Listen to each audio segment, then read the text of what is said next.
सिद्ध साहित्य। सिद्ध जो है मूलतः बौद्ध धर्म से निकले हैं। बौद्ध धर्म आगे चल के जब दो भागों में बट गया, हीनयान और महायान में, और महायान से वज्रयान निकला और वज्रयान से तंत्रयान निकला। तंत्रयान मतलब तंत्र मंत्र करने वाले लोग, उनकी शाखा। तो ये सारे सिद्ध लोग तंत्र मंत्र करने वाले लोग थे।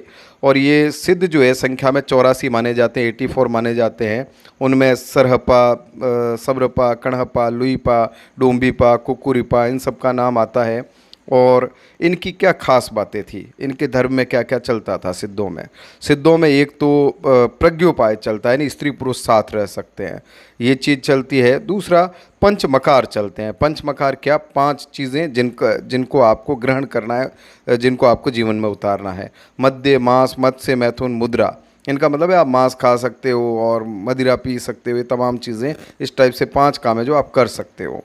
और महासुखवाद भी सिद्ध साहित्य में चलता है। महासुखवाद का मतलब है जी भर के आप आनंद करो, जब तक मन भर नहीं जाता, और जब मन भरेगा तब फिर आप दुनिया से अलग हो जाते हो। तो ये महासुखवाद की भी अवधारणा सिद्ध साहित्य में चलती है।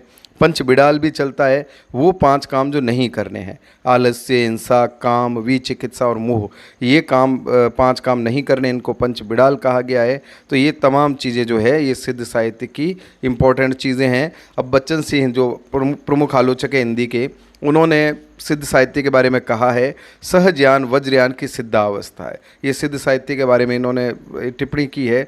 और एक खास बात है कि सिद्धों में सभी जाति के लोग थे। बच्चन सिंह ने कहा है कि औरतों तक को सिद्धों ने अपना जो कुनबा था उसमें ले लिया और उनको भैरवी और योगिनी का दर्जा दे दिया। तो तमाम चीज़ें आपको नज़र आएंगी सिद्ध साहित्य में। रामचंद्र शुक्ल ने विशेषताएं बताई सिद्ध साहित्य की। एक तो अंतर साधना पर जोर और पंडितों को फटकार, दक्षिण मार्ग छोड़कर वाम मार्ग ग्रहण करना, दक्षिण मार्ग यानी कर्म कांड और वाम मार्ग यानी उसका उल्टा जाना, अंतर्मुखी साधना की पद्धति और मध्य तथा स्त्रियों का अबाध सेवन, कापालिक जोगियों से बचे रहने का उपदेश, बानियों के सांकेतिक अर्थ, ये तमाम विशेषताएं बताई इनकी।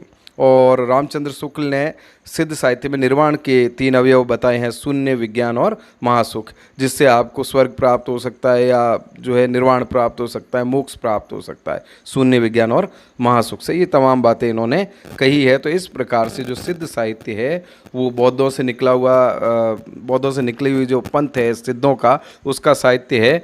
और इसमें प्रमुख किताबों पे यदि हम लोग फोकस करें तो सरहपा की कुछ किताबें हैं, दोहा कोश गीत, दोहा कोश चर्या गीति, दोहा कोश उपदेश गीति, काम कोश अमृत वज्र गीति, डाकिनी गुह्य वज्र गीति, ये सारी किताबें हैं सरहपा की। सब्रपा की किताबें यदि हम देखें, महामुद्रा वज्र गीत है और शून्यता दृष्टि है, वज्र योगिनी साधन है, ये सारी किताबें हैं सब्रपा की। और इसके अलावा कणहपा ने 74 किताबें लिखी है।